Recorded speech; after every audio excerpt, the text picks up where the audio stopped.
주세요. 따라해 보겠습니다. 이루어진 사실에 대하여. 참 누가복음을 읽는데 너무 감격이 있었고요. 우리가 성경을 읽으면 읽을수록 곱씹을수록 너무 감사하고 예전에 그냥 지나갔던 말씀들이 새겨지고 그때는 왜 몰랐을까 이런 것들이 많이 있어요. 신앙의 연수가 세월이 지날수록 우리의 인생의 주름살만 쌓이는 게 아니고 신앙의 나이대가 쌓이고 하나님의 말씀의 지식이 쌓이고 그 삶의 성숙함이 쌓여질 수 있게 되기를 주의 이름으로 축복합니다. 오늘 교회 밴드에 천둥지기라는 사진과 글을 올렸죠. 제가 그 사진을 받았을 때 엄청 마음에 흥분이 됐어요. 천둥지기가 뭔가 궁금해가지고 사전을 찾아봤더니 물이 공급되는 곳이 없어 오로지 빗물만 의존하여 경작하는 논. 뭔가 주시는 메시지가 있는 것 같아가지고 살펴보았습니다. 어쩜 우리 성도의 삶이 하나님이 공급하는 것으로만 사는 것이 성도의 삶이고 우리의 삶이 되어야 할 줄 믿습니다. 물이 데워지지 않는 곳에 빗물만 의존해 산다는 것이 하늘만 보고 사는 거잖아요. 우리의 삶이 그렇게 되길 바라고, 내가 믿고 살만한 거, 내 의지할 것 있어도 주님 없이 할 수 없는 것이니까 늘 주를 향하여 견고하게 서는 하나님의 사람 되시기를 주의 이름으로 축복합니다. 누가복음을 쓸 때에 누가복음을 쓴 이유가 있습니다. 오늘 본문의 1절 2절을 보면 우리 중에 이루어진 사실에 대하여 처음부터 목격자와 말씀에 일꾼된 자들이 전하여 준 그대로 내력을 저술하려고 붓을 든 사람이 많은지라. 누가복음은 이루어진 사실을 기록한 일이에요. 뭘 기록했어요? 이루어진 일을 기록한 것입니다. 성경은 이루어진 일을 기록한 것이지 상상으로 기록하거나 가능성을 기록한 게 아니에요. 누가복음뿐만 아니라 모든 하나님 말씀은 이루어진 사실을 기록한 것입니다. 모세오경은 창세로부터 가나안 땅에 들어가기 전까지 이루어진 일들을 모세를 통하여 기록한 것이고, 이후에도 가나안부터 모든 삶들이 이루어진 일들을 기록한 것이에요. 성경은 꾸며낸 내용이 아니라 이루어진 일인데, 이루어진 일을 어떻게 기록했는가? 목격자와 말씀의 일꾼들을 통하여. 이 목격자는 예수 그리스도의 말씀과 삶을 목격했던 사람들을 목격자라는 것이고, 말씀의 일꾼은 하나님의 특별히 사도를 말씀의 일꾼으로 세워서 그들로 하여금 하나님 말씀을 해석하고 전할 수 있는 기회를 준 것이죠. 그러니까 이 누가복음을 기록할 때 기록한 내용은 목격자들의 증언과 말씀 일외 말씀의 일꾼들의 증언을 토대로 기록을 했는데, 자기가 고쳐 쓰거나 상상을 해서 쓰거나 그럴 것이다 쓴 게 아니고 그것을 그대로 기록하려고 했다, 이렇게 말씀을 하고 있어요. 누가복음의 저자는 누가인데, 이 누가는 예수님을 직접 목격한 사람이 아니었습니다. 그는 처음부터 사도로 부른 자도 아니었어요. 누가는 사도가 아니에요. 그런데 어떻게 사도가 아닌 자가 성경을 기록할 수 있었을까? 그게 은혜죠.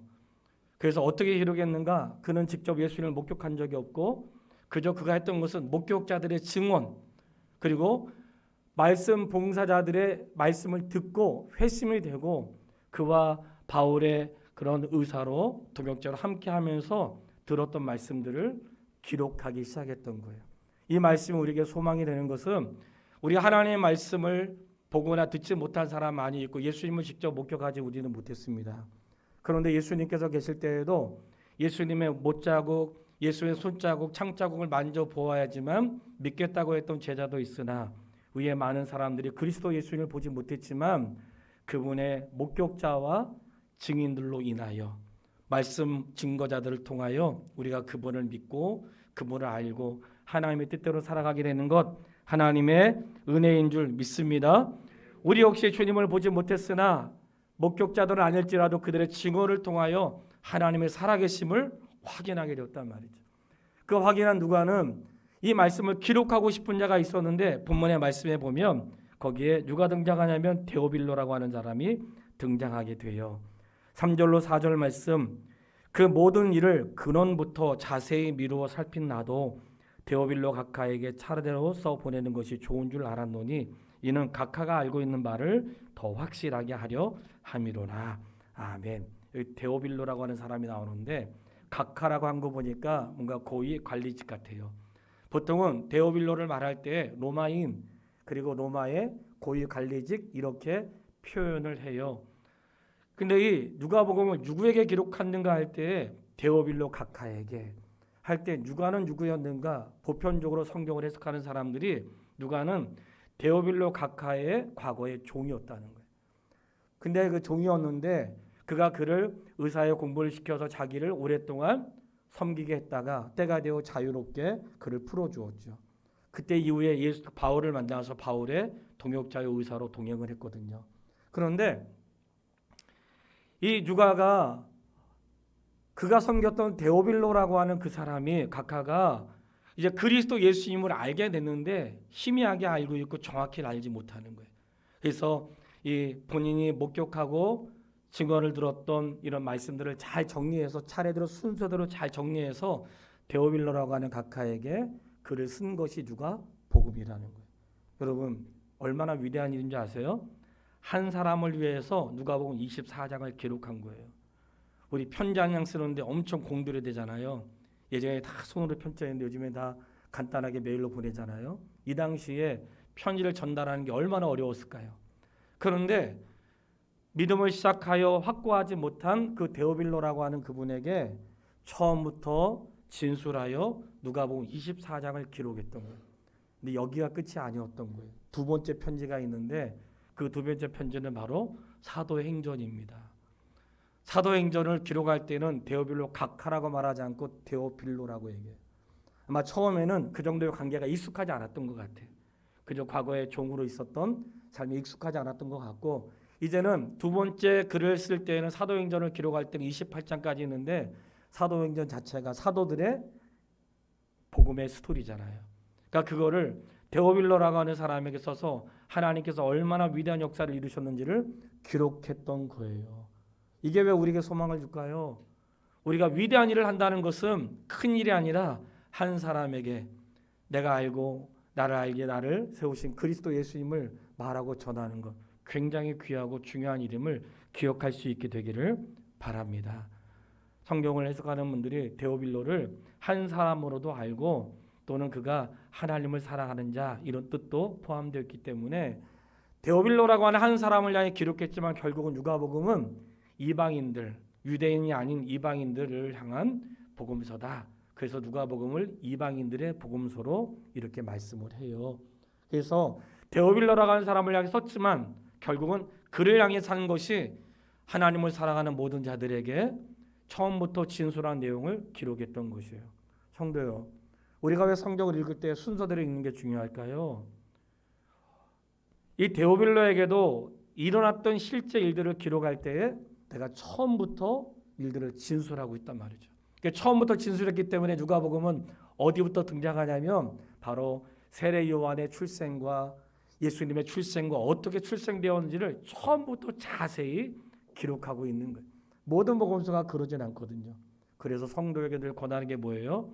나는 마태복음 좋고 나는 시편이 좋아 나는 잠언이 좋고 나는 뭐 요한계시 좋더라 해도 모든 성경이 하나님의 말씀이기 때문에 차례대로 순서를 따라 읽는 게 중요하고 그래야 이게 이렇게 된 거구나 창세대부터 하나님의 계획하심이 이렇게 있는 것이구나 하는 것을 깨닫게 된단 말이죠. 그래서 우리 교회가 창세기부터 요한계시록까지 순서대로 계속해서 읽는 것이고 요한계시록까지 읽었으면 다시 창세기로 돌아가서 하나님의 말씀을 계속해서 읽으면서 깨닫고자 하는 게 뭐예요?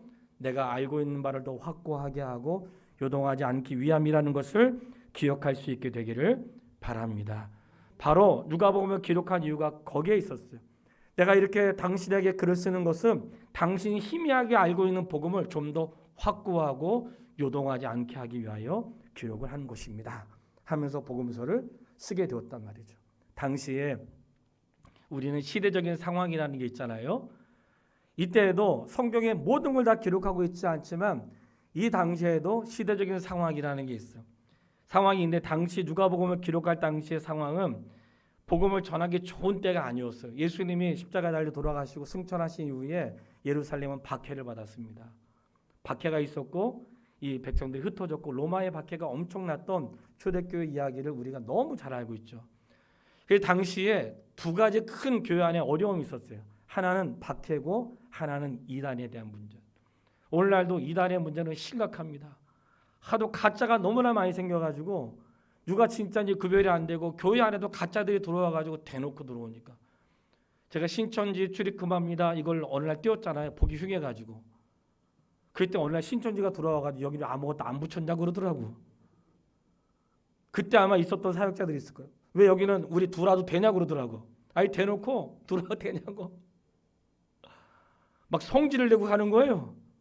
그래서 들어오지 말라고 붙여놨어요.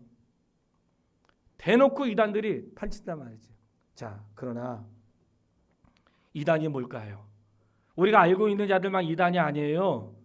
교회 안에 이단이 있다는 거 아세요? 우리가 알고 있는 이단만 이단이 아니라 주님을 그리스도로 섬기지 않고 내가 주님을 섬기지만 여전히 세상의 가치관과 세상의 돈과 명예와 일들을 우상으로 섬기는 거 다 이단입니다. 하나님의 교회를 한동안 한국교회뿐만 아니라 세계교회가 번영과 성장과 성숙과 형통, 복받는 거에 굉장히 관심이 많고 복받는 것이 곧 형통이고 예수 잘 믿는 것으로 그렇게 답을 내렸다고. 예수 믿으면 복받는다. 예수 믿으면 형통한다. 이게 복음의 진수를 알고 있었단 말이죠. 그러나 이거는 복음의 진수가 아니에요. 예수 믿으면 복받는다가 아니라 예수 믿으면 구원 받습니다. 중요한 진리를 시대 속에 놓치고 사는 거예요. 이게 이단이에요. 내가 신앙생활을 하지만 진짜 복음이 아닌 가짜 복음에 매여 있는 게 이단의 소지가 있는 거예요. 내가 성경을 배우지만 말씀을 통해 내가 알고자 하는 것들에 귀를 기울이고 하나님이 말씀하고자 하는 곳에는 귀를 기울이지 않는 거예요. 정말 주님이 우리에게 주려고 하는 것은 생명의 말씀과 생명의 떡이란 말이죠. 성경이 얼마나 재미있는지 꼭 목회자가 아니어도 저는 성도들이 말씀을 공부하고 가까이 하기를 너무나 권면하고 싶어요. 베들레헴이 떡집이라는 거는 알고 있잖아요. 베들레헴 떡집이라는 뜻이거든요. 떡집. 하필이면 예수님이 하필이면 그 수많은 이 지구상 가운데 그리고 이스라엘 그 넓은 땅 가운데 베들레헴 마구간에서 탄생하셨을까? 엄청난 의미가 있는 거예요. 베들레헴이 떡집이라는 뜻이 갖고 있다고요. 빵집이에요. 그리고 구유에 태어나셨잖아요. 구유가 뭐예요? 말밥통이에요. 신기하지 않으세요? 말밥통이라고.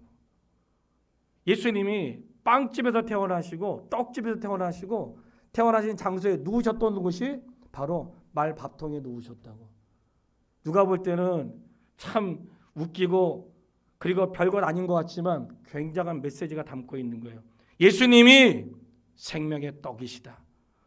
생명의 떡이시기 때문에 베들레헴에서 출생하신 것이고 심지어는 말밥통에 누이신 것은 너희들이 볼 때는 말밥통이지만 예수 그리스도가 생명의 떡이라는 것을 삶으로 증명하셨다는 것을 기억할 수 있게 되길 바라요. 이게 복음이라고. 이게 복음이에요. 그러니까 그리스도 예수 안에 있지만 너무나 많은 이단과 잘못된 생각에 쌓여 있어가지고 진짜 그리스도를 만나지 못한 거예요. 그러니까 조그만 어려우면 실족하고 상처받고 넘어지고 교회 떠나고 왜 가난한 성도가 생기는 거예요? 진짜 복음의 맛을 몰랐기 때문에 그래. 진짜 복음 있는 사람들은 그리스도 예수님을 사랑하고 존경하고 쫓아가고 기뻐하는 것입니다. 내게 주어진 혜택을 기뻐하는 게 아니라 그분을 즐거워하는 것이에요. 적어도 우리가 예수 안에서 그런 즐거움을 누릴 수 있게 되기를 간절히 축원합니다. 그런데 이런 일에 부추긴 자들은 종교 지도자들이었고 성경은 그들을 거짓 선지자, 이단의 탈을 쓴 양이라고 그렇게 말하고 있어요. 오늘날 교회도 배금주의를 주의해야 돼요. 성도 여러분, 우리 교회 왜 이렇게 돈이 없어? 감사하게 생각해요. 하나님의 교회가 배금주의에 빠지면 큰일 납니다. 차라리 없어서 하지 못해야지 있어서 마음껏 하면 그게 또한 우리에게 유혹이 될 수 있는 거예요. 초대교회 시대에 두 번째 문제는 박해라고 했죠. 박해는 우리가 알고 있는 원형 경기장에서 종들이 죽고 믿음을 지키기 위해서 참 슬픈 일들이 많이 있었죠. 그리고 그 시대에 그 박해는 이루 말할 수 없는 것들을 우리가 증언을 통해서 알고 있잖아요. 근데 초대교회 어려움 가운데 박해는 그런 박해도 있었지만 또 하나의 어려움은 자꾸만 그리스도인들에게 세상의 가치관을 살도록 요구한다는 거예요.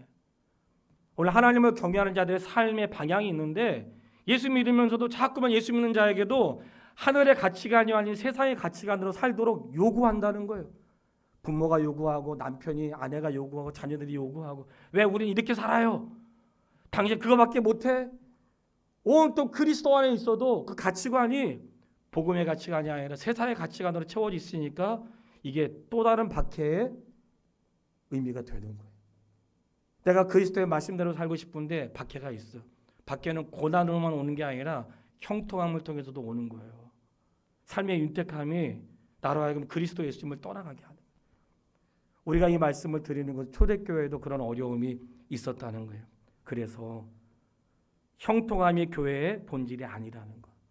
복받는 게 교회의 본질이 아니라 복음은 예수 그리스도가 나의 주가 되시고 구원자가 되심을 고백하는 것이 복음의 진수라는 것을 기억할 수 있게 되기를 바랍니다. 우리가 이것을 놓치는 순간 삶에 일어나는 다양한 문제로 실족하는 거예요.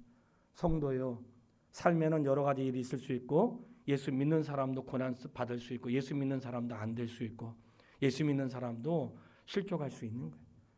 그것이 성경의 기준과 복음의 기준과 신앙생활의 기준이 아니에요. 오히려 경건이라고 하는 것은 삶이 윤택하다는 게 아니라 하나님의 뜻대로 산다. 이런 것이 경건한 삶의 모습이라고. 성도됨을 내 삶의 윤택함에서 찾지 마시고 날마다 모든 상황의 말씀대로 사는 것을 하나님의 뜻으로 하는 믿음의 사람 되기를 주의 이름으로 축원합니다. 누가복음을 통해서 우리에게 전하려고 하는 중요한 메시지가 있어요. 그는 하나님의 아들이시라는 거예요. 예수 그리스도 하나님의 아들이시다. 예수님은 이 땅에 하나님의 아들로 사셨거든요. 하나님의 아들로 사셨어요. 예수님이 이 땅에 돈 한 푼 없고 그리고 부동산 한 평 없었지만 기쁘게 사셨고 오래 장수하지 않으셨지만 하나님의 뜻을 이루었다고 그랬어요. 예수님의 생애를 보면 그의 출생부터 모든 것이 하나님의 뜻대로 사신 거예요. 왜 이 말씀을 우리에게 강조하고 있는가? 여러분, 우리는 하나님의 자녀입니다. 예수께서 하나님의 아들로 사셨던 것처럼 하나님의 아들로 사십시오. 바로 그것을 누가가 증언하고 있는 거예요. 누가복음은 데오빌로라고 하는 자를 향하여 예수 그리스도 하나님의 아들이십니다. 당신도 하나님의 자녀로 사십시오. 이게 바로 누가복음을 기록한 중심에 있는 거예요. 오늘 우리가 그 말씀들을 보면서 오늘날도 이 시대에 데오빌로들이 있습니다. 하나님을 살아간 자가 있고 아직도 그분 앞에 머물지 못하는 사람도 있죠. 말씀을 알지만 온전히 깨닫지 못한 자도 있는 것이죠. 그들에게 무엇을 말해야 되겠어요? 주님은 하나님의 자녀시고 하나님의 자녀로 사셨고 오늘 우리에게 하나님의 자녀로 살아가도록 초청한다는 거예요. 이곳에 또 온라인으로 예배하는 성도 여러분, 하나님의 자녀로 사십시오. 하나님의 자녀로 사십시오. 자녀됨의 부유함을 누리시고 자녀로 사는 감격을 누리시고 세상의 가호가 아니라 그 자녀됨의 감격함으로 살아갈 수 있는 하나님의 사람 되기를 주의 이름으로 축원합니다. 바로 누가는 그렇게 하나님이 이루신 일들을 기록에 남겼다는 거예요. 자, 그러면 두 번째, 사가랴와 엘리사벳에게 이루어진 사실에 대하여 기록하고 있습니다. 처음부터 목격자와 말씀의 증언들을 통하여 기록했던 내용들이니까 예수님의 출생 전에 먼저 엘리야가 와야 되겠다고 했는데 그가 세례 요한이었고 주의 길을 예비하는 자라고 했어요. 그때부터 자세히 기록을 했다는 거예요. 사가랴는 제사장이었고 그의 아내 엘리사벳은 아론의 반열에 있는 딸이었습니다. 오늘 본문에도 5절과 6절 말씀이 나와 있는데 우리 같이 한번 읽도록 하겠습니다. 1장 5절로 6절. 유대왕 헤롯 때에 아비야 반열에 제사장 한 사람이 있었으니 이름은 사가랴요 그의 아내 아론의 자손이니 이름은 엘리사벳이라. 이 두 사람이 하나님 앞에 의인이니 주의 모든 계명과 규례대로 흠이 없이 행하더라. 엘리사벳이 잉태를 못함으로 그들에게 자식이 없고 두 사람의 나이가 많더라. 아멘. 이 말씀을 읽을 때 우리가 깨닫는 데가 있죠. 이 두 사람은 하나님 앞에 의인이었고 주의 모든 계명과 규례대로 흠이 없이 행하더라. 와, 그런 사람이었구나 하는 것들을 깨닫게 되죠. 이 시대가 어떤 세대라고요? 우리가 말라기서를 구약의 마지막 선지자로 알고 있잖아요. 그리고 말라기와 신약 성경으로 이어질 때에는 400년이라고 하는 공백 기간이 있다 그랬어요. 그걸 침묵기라고도 하는데 400년 동안 어떤 일이 있는가? 열방의 구조가 바뀌어요. 이미 그것은 다니엘이나 구약의 선지자를 통해서 이미 말했던 거예요. 바벨론과 아수르가 만나고 망하고 바사 제국이 세워지고 바사 제국이 알렉산더 대왕에 의해서 막 무너지고 그 위에 로마가 세계를 지배하는 400년 동안의 세계 지배하는 일들이 생겨요. 그래가지고 400년 기간 동안에 이스라엘 늘 지배를 받고 살았다고. 바벨론에서 돌아왔으나 여전히 그들은 강대국의 지배 속에 한 속국으로 살고 있었던 거예요. 그 시대의 분위기는 무엇인가? 세상은 누가 지배해요? 강한 자가 지배하고 아우구스도와 같이 황제들이 지배하는 그 세대 속에 살고 있었다는 거예요. 그러니까 세상에 진짜 누가 주인인가? 권력과 힘과 돈이 있고 세상을 통치할 수 있는 권세가 있는 자가 주인이라는 것은, 그래서 가이사 아구스도가 세상의 왕이라는 것을 성경에도 증언하고 있다고. 그런데 누가의 복음을 통해서 그가 왕이 아니라 이 땅에 왕이 출생했다는 거예요. 그는 세상의 권세와 힘과 능력으로 하는 왕이 아니라 하늘의 메시지와 복음과 은혜로 세상을 통치하는 왕이 출생했다는 사실을 소개하고 있다는 거예요. 그 시대에 어떻게 살았는가? 말라기서 1장에 보면 하나님이 선지자들을 향해 말씀하세요. 누가 성전의 문을 닫았으면 좋겠도다.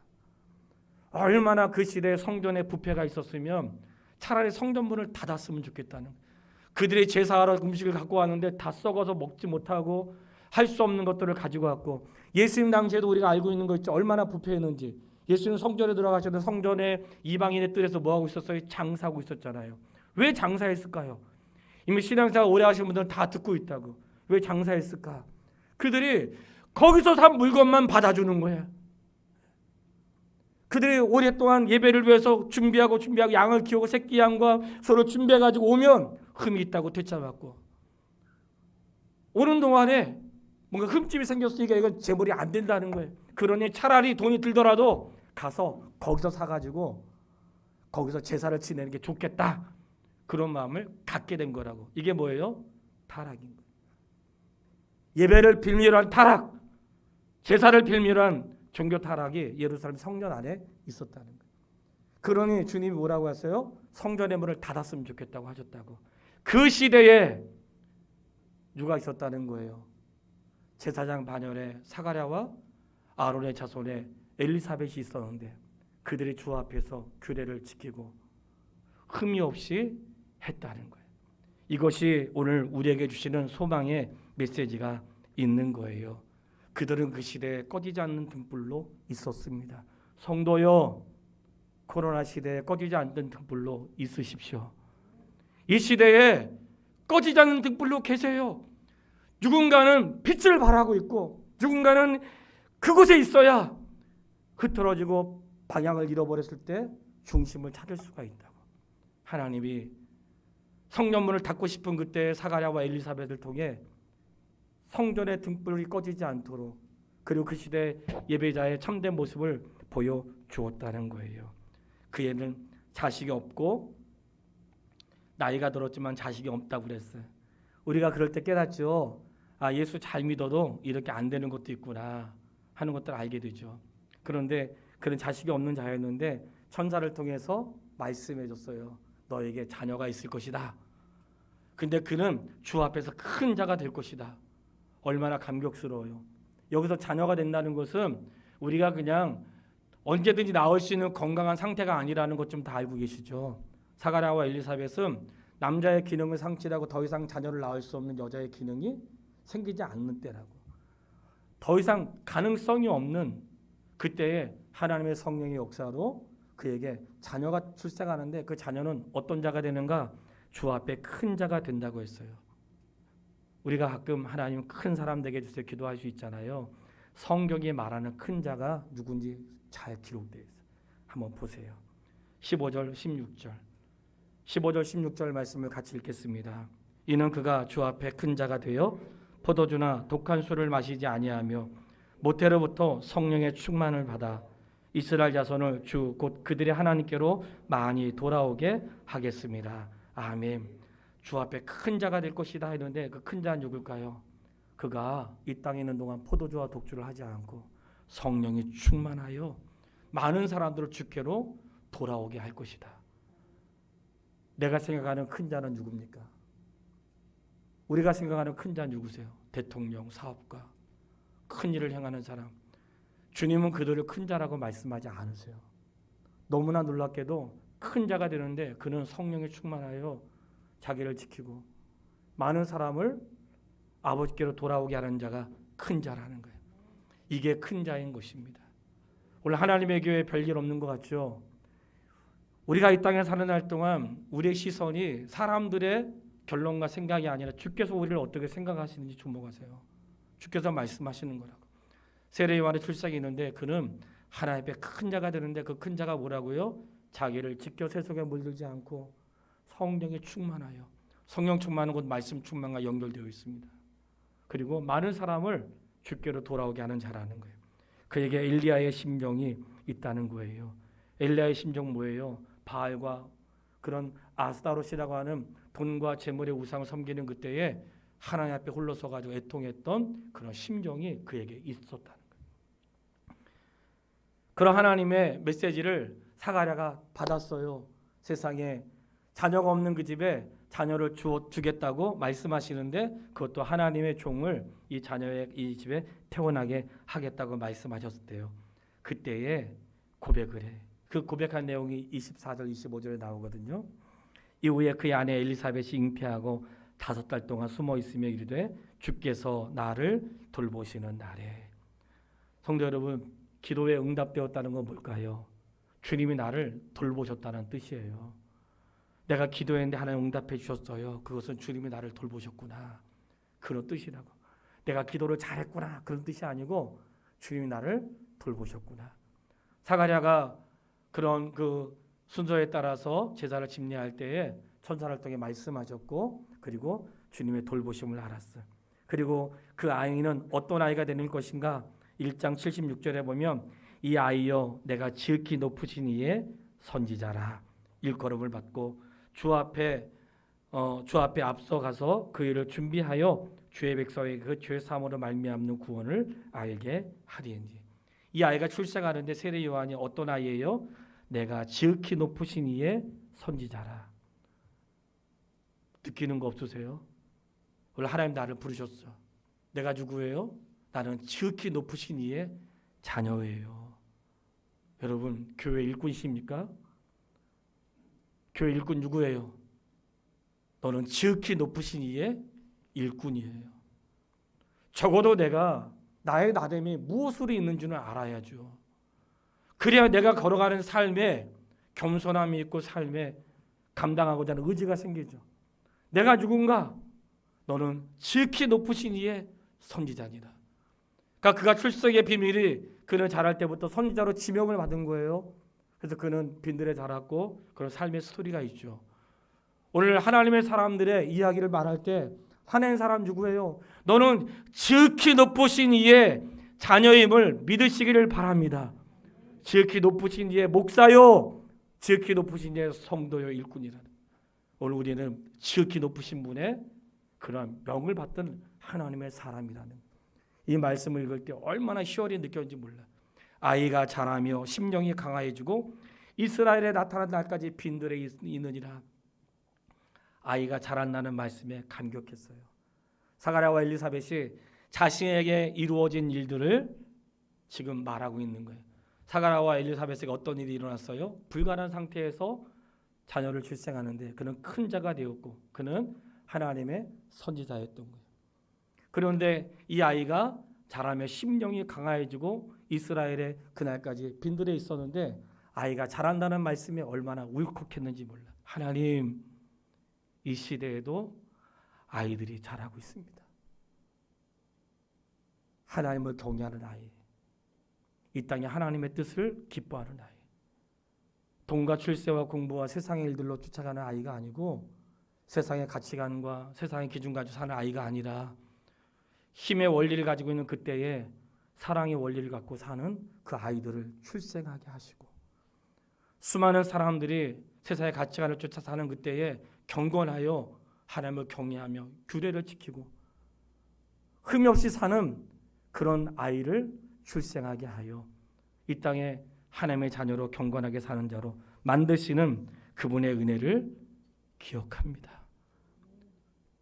우리의 가정에 그런 자녀들을 꿈을 꾸고 혹시 우리의 가정의 자녀가 아닐지라도 이 땅에 그런 아이를 자라게 하시는 하나님의 역사를 믿습니다. 내가 아닐지라도 하나님 이 시대의 경건함을 유지하기 위해서, 등불을 유지하기 위해서 남겨진 자들을 반드시 세우시고, 세상이 엄청난 일들로 타락하고 엄청난 일들을 만날지라도 하나님은 여전히 하나님의 선택한 선지자와 같은, 그리고 하나님 말씀에 충만하여 자신을 지키며 이 시대에 수많은 자들을 돌아오게 하는 그들을 이 땅에 여전히 출생하여 보내시는 것을 믿습니다. 그것이 우리에게 위로가 되고 소망이 되는 거예요. 그 다음 세 번째, 이건 사가랴와 엘리사벳에게 이러한 일이고, 그 다음 누구의 이야기가 기록되어 있는가? 요셉과 마리아의 이야기가 이어서 기록되고 있는 거예요. 이루어진 사실에 대하여, 그러니까 사가랴와 엘리사벳에게 이루어진 일을 살펴보았습니다. 그 다음은 요셉과 마리아를 통해 이루어진 일을 살펴보게 된 것이죠. 예수님의 탄생을 예고하면서 1장 30절에 천사가 이르되 마리아여 무서워하지 말라, 내가 하나님의 은혜를 입었느니라. 내가 하나님의 은혜를 입었느니라. 그러면서 어떤 은혜를 입었는지를 말씀하고 있어요. 잘 생각해 보세요. 처녀가 잉태하게 되는데 하나님의 은혜 입은 거 맞아요? 맞냐고. 처녀가 잉태했다고요. 하나님의 은혜 입는 거 맞냐고. 그는 요셉과 결혼해야 될 사이고 그 당시에 음행을 했다 돌로 맞아 죽는 그런 때였다고요. 근데 처녀가 잉태를 했는데 내가 하나님의 은혜를 입었다는 거예요. 그러니까 마리아가 뭐라고 해요? 어찌하여 나에게 그런 일이 있습니까? 어찌하여 나에게 그런 일이 있습니까? 하나님 왜 하필이면 납니까? 그럴 수 있잖아요. 기억하세요. 어찌하여 나에게 그런 일이 있습니까? 하는 일이 생기거든 그것은 하나님이 나를 믿으신다는 삶의 사인으로 받으세요. 하나님 나를 믿으시는 거예요. 나를 사용하시는 거예요. 어떻게 나에게 그런 일이 있을까? 하나님 나를 향하여 하시는 메시지가 있는 거예요. 나를 믿으시는 거라고. 나를 신뢰하기 때문에, 나를 믿기 때문에 나에게 수많은 사람 가운데 그 일을 허락하셔서 말도 안 되는 일을 시작하시는 거예요. 오늘 내 안에 남과 다른 삶의 일들이 일어나거나 생각하지 못한 일들이 일어날지라도 우리가 천사들의 고백처럼 내가 하나님의 은혜를 입었느니라. 성도야, 내가 하나님의 은혜를 입었느니라. 깨달을 수 있게 되기를 바랍니다. 하나님의 은혜를 입은 거라. 말도 되지 않는 일 가운데 하나님의 은혜를 입었어요. 예수님의 출생이 있었습니다. 예수님의 출생이 있을 때 예수님이 누구신지를 분명히 말씀하고 있어요. 성도 여러분, 이게 복음이에요. 같이 읽겠습니다. 31절로 33절 말씀. 1장 31절로 33절 같이 읽겠습니다. 보라, 내가 잉태하여 아들을 낳으리니 그 이름을 예수라 하라. 그가 큰 자가 되고 지극히 높으신 이의 아들이라 일컬어질 것이요 주 하나님께서 그 조상 다윗의 왕위를 그에게 주시리니 영원히 야곱의 집을 왕으로 다스릴 것이며 그 나라가 무궁하리다. 아멘. 그는 하나님의 높으신 하나님의 아들이에요. 누가를 통해서 전하고자 했던 메시지가 뭐라고요? 그는 하나님의 아들이시다. 하나님의 아들이 출생했는데 그 아들은 누구예요? 다윗의 왕위가 그에게 주어졌고 이스라엘의 왕으로 다스리시며 그의 나라는 무궁하다는 거예요. 이게 복음이에요. 예수 그리스도 내 인생에 누구십니까? 우리가 좋게 친구, 나를 도와주시는 분, 나의 구원자 얘기하죠. 오해하지 마세요. 주님은 왕이세요. 주님은 주인이세요. 내 인생의 주인은 주님이세요. 주님에게 가르치고 주님에게 이렇게 하라 그러고 날 도와달라고 하고 할 수 있는 위치에 우리가 있지 않아요. 그분은 왕이세요. 심지어는 엘리사벳이 마리아의 집에 왔어요. 마리아의 집에 와가지고 마리아 집에 온 게 마리아가 엘리사의 집에 찾아갔다고. 엘리사벳의 집에 찾아간 거예요. 세례요한의 출생의 소식을 듣고 세례요한이 아직 출생하기 전에 찾아갔다고. 찾아갔는데 엘리사벳이 마리아의 뱃속에 잉태된 것을 보고 말하기를 뭐라고 했는가? 42절로 43절. 아직도 태어나지 않고 마리아의 뱃속에 있는 그런 상태에서 이 엘리사벳이 말하는 거예요. 42절로 43절. 큰 소리를 불러 이르되 여자 중에 내가 복이 있으며 내 태중의 아이도 복이 있도다. 내 주의 어머니가 내게 오시나니 이 일이 어찌 된 일인가? 누가 오셨어요? 내 주의 어머니가 오셨다는 거예요. 예수님 누구십니까? 나의 주가 되세요. 우리가 그리스도를 주님으로 고백할 수 있게 되기를 바랍니다. 주님은 주인이세요. 그래야 내 삶의 주님과의 관계가 견고해지는 거예요. 주님은 주인이시고 그 주인은 나의 구원자가 되셔서 나를 나보다 잘 이끌어 가시고 하나님 나라까지 우리를 이끄시는데 부족함이 없으신 분임을 우리는 믿습니다. 나의 주님이심을 고백하세요. 정말 좋으신 주님이세요. 그런 일들에 대한 일들을 하면서 이 사가랴와 엘리사벳을 통한 세례 요한의 출생과 요셉과 마리아를 통한 말도 안 되는 성령의 역사로 출생한 이 사실이 왜 그 시대의 소망이 되었는가 할 때에 이런 그 예수님의 출생은 이사야서 7장 14절 말씀에 임마누엘로 이미 예고하신 적이 있어요. 임마누엘로 예고하셨는데 예고의 말씀의 배경을 보면 이스라엘 백성들이 더 이상 숨 쉴 수 없고 더 이상 외적인 침입에서 견딜 수 없는 그런 가운데 하나님이 도와주지 않으시면 더 이상 살 수 없는 그때에 이사야 선지자를 통해서 왕에게 선포되었던 메시지는 임마누엘이었던 거예요. 그 무엇인가? 처녀가 잉타의 아들을 낳을 것인데 그 이름을 임마누엘이라 하리라. 이것은 불가능하지 가능할 수 없는 일이야. 그런데 하나님은 하신다. 그런 뜻이에요. 그 때문에 불가능한 것들을 하나님이 이루신다는 것. 그게 임마누엘이에요. 그러니까 예수 그리스도가 이 땅에 오심은 굉장히 절망과 어려움 가운데 있는 말도 안 되는 상황에서 하나님이 이루신다는 거예요. 여러분 소망을 가지세요. 세상이 어두워도 하나님은 이루십니다. 세상이 깜깜하고 안 될 것 같아도 그분은 그분의 역사를 이루세요. 이 말씀이 얼마나 소망이 되는지 아세요? 우리에게 이루어진 일을 위하여 이루어진 일이에요. 하나님 우리에게 새 역사를 말씀하지 않으세요.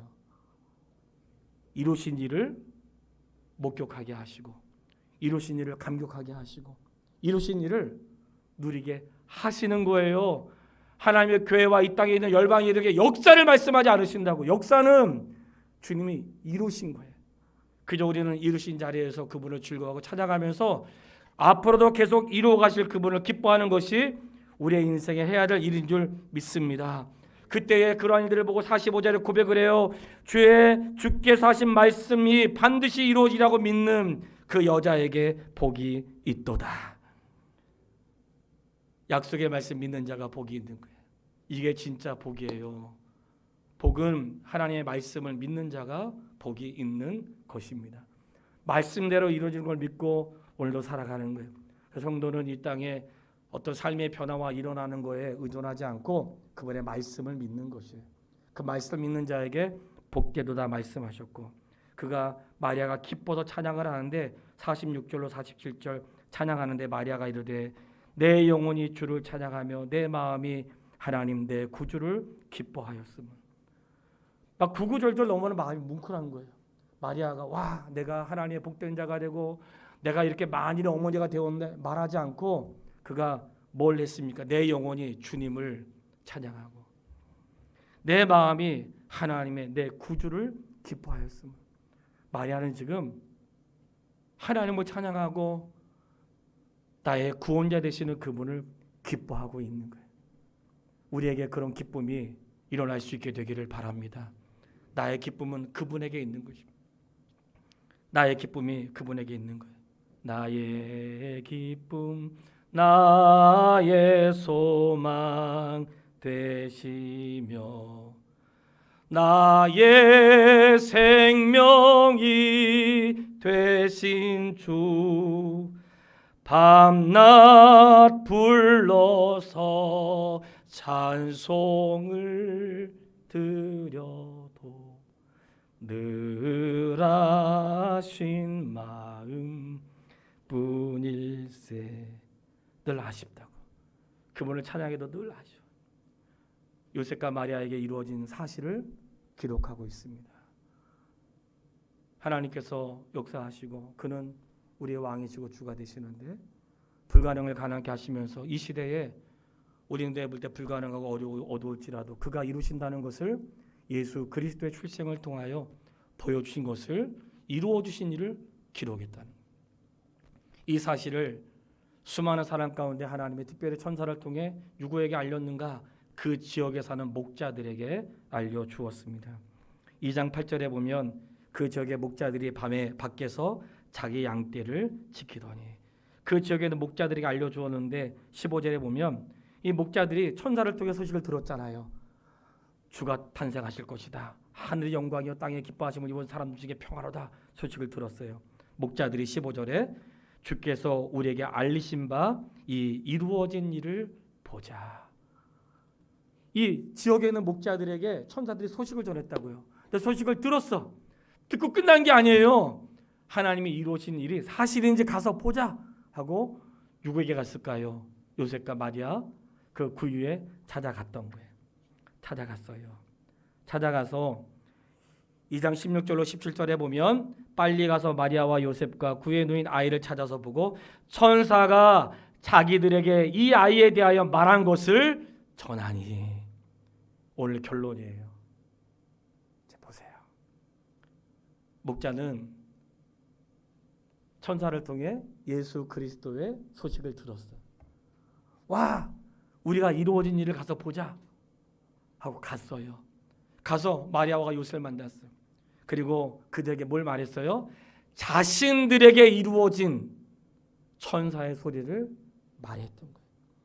이 말을 통해서 어떤 요셉과 마리아는 어떤 일들이 있었을까요? 와, 하나님이 다시 한번 내 삶에 이루신 것이 하나님의 놀라운 뜻과 섭리였구나 하는 것들을 다시 확인할 수 있는 것이죠. 얼마나 감격이 되는지 몰라요. 복음은 이루어진 일을 말하는 것입니다. 자꾸만 우리가 앞으로 이루어질 일에 대한 염려와 두려움 때문에 믿음으로 살지 못해. 오늘 누가복음을 시작할 때 누가복음은 한 사람을 통해 했던 거지만 하나님을 사랑한 자들에게 편지를 쓰면서 이루어진 사실에 대하여 목격자와 말씀 일꾼들의 진술을 토대로 그대로 기록했는데, 그 기록한 것은 예수 그리스도 하나님의 아들이시고 오늘 믿음의 사람들이 하나님의 아들로 살아야 될 것을 기록하고 있단 말이죠. 이루어진 사실들, 사가랴와 엘리사벳에게 이루어진 사실이 있습니다. 요셉과 마리아에게 이루어진 사실이 있어요. 목자들에게 이루어진 사실이 있어요. 그리고 오늘 저와 성도에게 이루어진 사실이 있습니다. 오늘 그 은혜를 생각하면서 내가 이루는 것이 아니라 하나님이 이루어진 것들을 목격하고 누리고 즐거워하면서 기뻐하고 어떤 어려움과 고난 속에서도 증인의 삶을 살아낼 수 있게 되기를 주님의 이름으로 축복합니다. 찬양하고 싶어요. 찬송가 95장 나의 기쁨. 우리 그 찬양 같이 하겠습니다. 찬송가 95장 나의 기쁨 나의 소망 되시며 찬양하겠습니다.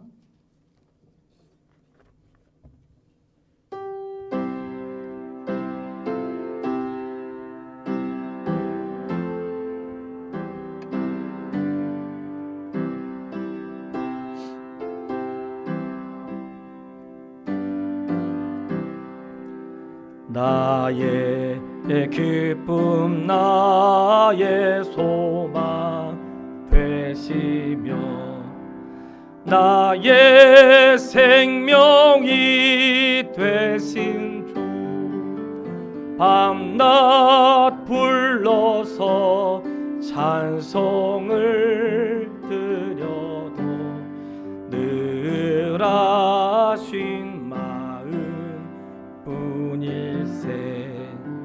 나의 사모하는 선한 목자는 어느 꽃다운 동산에 양의 무리와 늘 함께 하셔서 기쁨을 함께 하실까. 길도 없이 거친 넓은 들에서 갈 길 못 찾아 애쓰며 이리 저리로 헤매는 내 모양 저 원수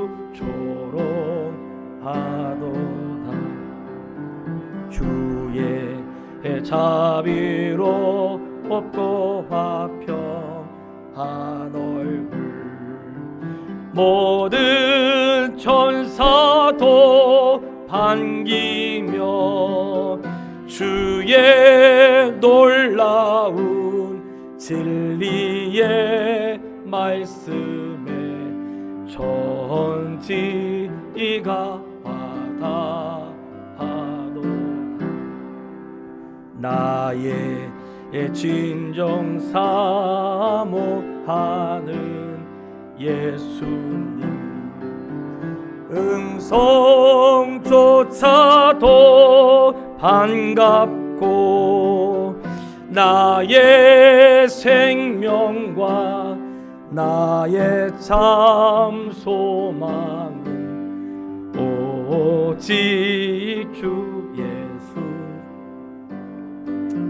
기도하겠습니다. 아버지 하나님, 감사합니다. 이루어진 사실에 대하여 목격자들과 말씀의 일꾼들의 증언을 듣게 하시고, 누가는 주님을 직접 목격하지 못했지만 그들의 목격과 증언을 통해 데오빌로에게 예수 그리스도 하나님의 자녀이심을, 우리가 하나님의 자녀로 살아야 됨을 기록했습니다. 하나님, 우리에게 이루라고 말씀하지 않으시고 친히 이루시며 목격하게 하시고 그여 말씀의 증거자로 삼아주심을 감사합니다. 하나님, 이것이 우리의 간증이고 고백이 되게 하시고 우리는 이루는 자가 아니라 목격하는 자요 봉사자요 이루신 일을 걷는 하나님의 사람이라는 것을 기억할 수 있도록 인도하여 주시옵소서. 하나님, 우리도 누가와 같이 하나님을 사랑하는 자의 심령을, 신앙을 견고하게 하는 일에 쓰여지게 하시고, 아직도 주님을 알지 못하는 자들에게 누가와 같이 하나님 예수 그리스도의 시작과 끝을 이루심을 전하며 소개할 수 있는 그런 성령의 충만함도 허락하여 주시옵소서. 기도하는 것은 아버지 하나님, 이 예배당에 모이는 주의 자녀와 온라인으로 예배하는 성도에게 은혜를 베풀어 주시고, 날마다 이 강단에서 십자가의 복음 그리고 하나님의 진정한 복음만 선포될 수 있도록 인도하여 주시고, 허탄한 것으로 시간을 때우거나 어리석은 것으로 삶을 마무리하는 그러한 연약함이 없도록, 그러한 이단이 없도록, 그러한 박해가 없도록 우리를 지켜 주시옵소서. 예수님의 이름으로 기도했습니다. 아멘. 이제는 우리 주 예수